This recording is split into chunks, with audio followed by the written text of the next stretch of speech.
I'm on the Lairig Ghru path and I'm just approaching the top of the forest. That's the Lairig you can see straight ahead there. You can see some of the magnificent old pines, and then a sweep round of other hills, and the sun up there is very bright. And back down the path that I've come up, and the junction with the path that leads to Rothimercus and Loch Morlich, and I'll see how far I get. There's another swing right the way around till I'm looking back up the path I'm going along. There's another 3 hours or so of daylight, and I'll camp probably somewhere near the top of the Lairig, but maybe a bit over the top, we'll see. I'm now well into the defile of the Lairig Ghru.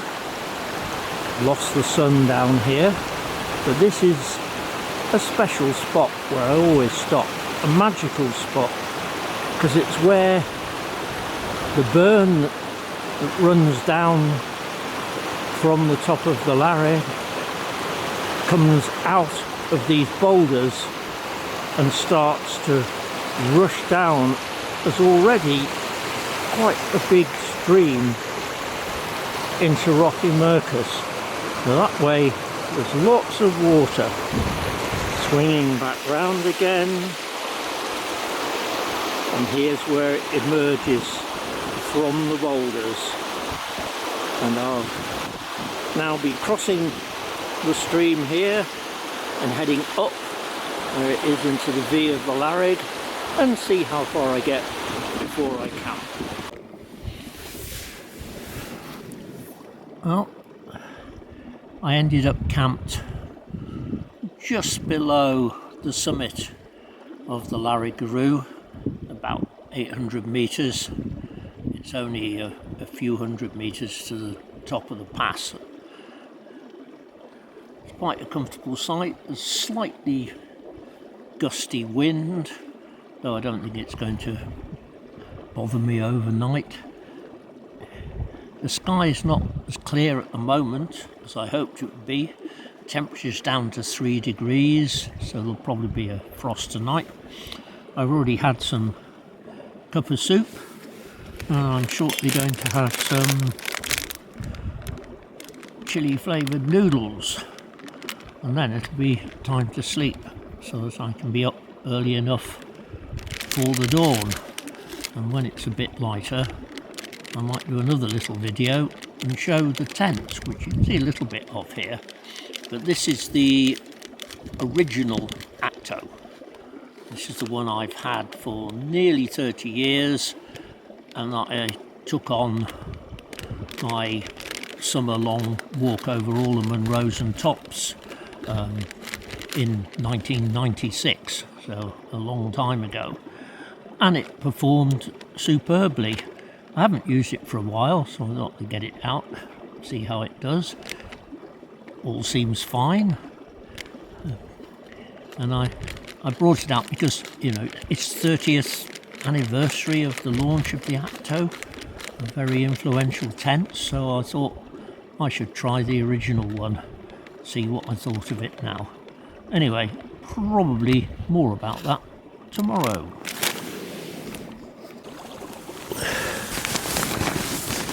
It's 7:30 in the morning.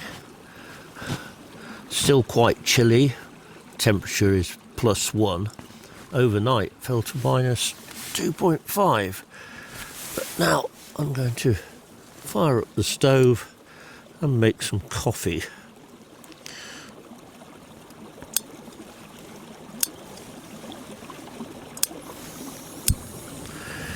Here we go. Let's get the pot on.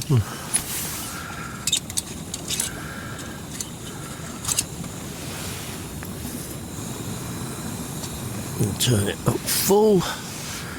There's my mug ready.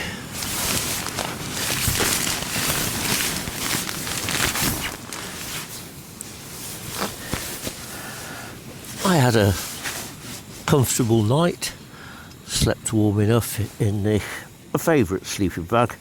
This is the Sierra Designs Cloud 20, which I like because it doesn't have a zip. It just has this sort of wrap thing at the front, which means it's very easy to get in and out of. I slid about on the mat, which is a bit shiny, but it didn't stop me having a comfortable night. And now, waiting for the sun to appear. There is still, yes, a cold breeze out there, which is why I am still in the tent and not outside. I think we'll have boiling very, very soon. This is just 200 ml of water. The mug, in theory, holds 450 ml. Right, there we go, boiling. But that's right up to the very top. And in fact, when you put coffee in it and add 200 ml, it's 3/4 full. So I end up making more than one mug of coffee rather than try and make 400 ml in one go.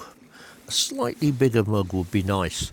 The good thing about this mug is it's double walled, so on chilly mornings like this, well, on much colder mornings than this, it keeps drinks reasonably warm for a while.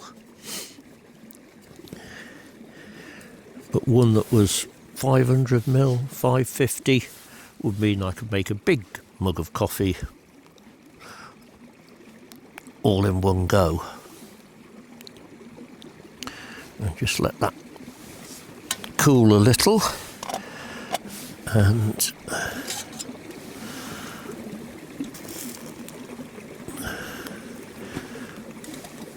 pour it in.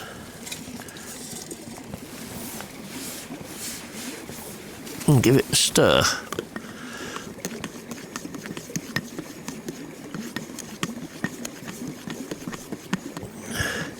Of course, what time I'll get the sun down here in the defile of the Lairig Ghru, I don't know. But when I've had this coffee, I'll have some porridge and then get outside and have a look round and pack up anyway and do a little video of the camp and the surroundings from outside. But I think that'll do for now. So a quick video of my camp and surrounding area. It's still pretty cold. The ground underfoot is crunchy as it's frozen, and the wind is whipping through the Lairig. Looking that way, that's looking back the way I came yesterday. Looking south, looks like thick clouds in the distance there, and possibly a bit of a cloud inversion.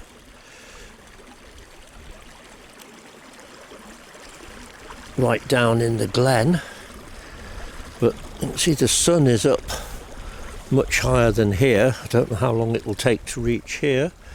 Anyway, let's walk round the tent and show the camp. I'm between two arms of a stream. You can see one just there. And so this is really a little island. I imagine it's incredibly wet after rain. And then there's the other arm of the stream.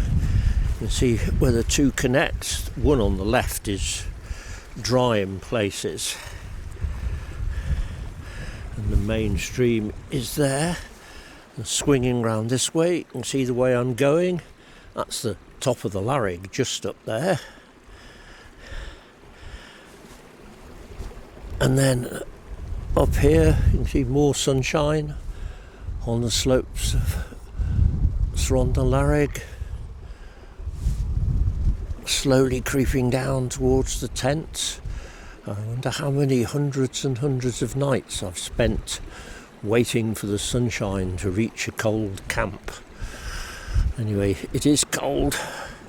My hand is starting to go numb, so I shall retreat into the tent for a short while longer and get on with making my porridge and having breakfast, and then probably another cup of tea.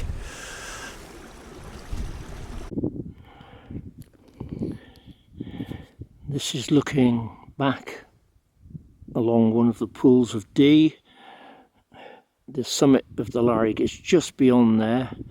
You can see where the slopes start to drop down to the left, and that's where it goes down to Strathspey and Aviemore.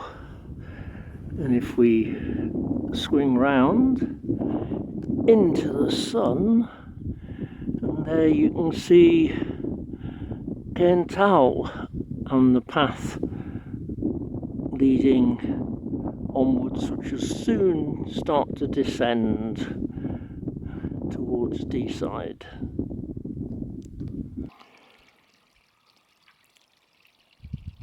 I'm now in the mouth of Angara Corrie, probably the most magnificent corrie in the Cairngorms. That's looking straight up the corrie, Scoran Loch yn Owain on the left, and then as I swing round, that's Rariach. The summit is just beyond those crags up there, and the corrie in there, which I'm heading up to, is Corrie Brocane. And then I'm hoping it's not too arduous getting up these slopes on the right to get onto the summit ridge and walk up to the summit of Rariach. But I will find that out shortly. At the moment, before I set off, I'll just stop for a break, a drink and some snacks to give me a bit of energy to get up there. But this is a magnificent spot, and this is perfect weather.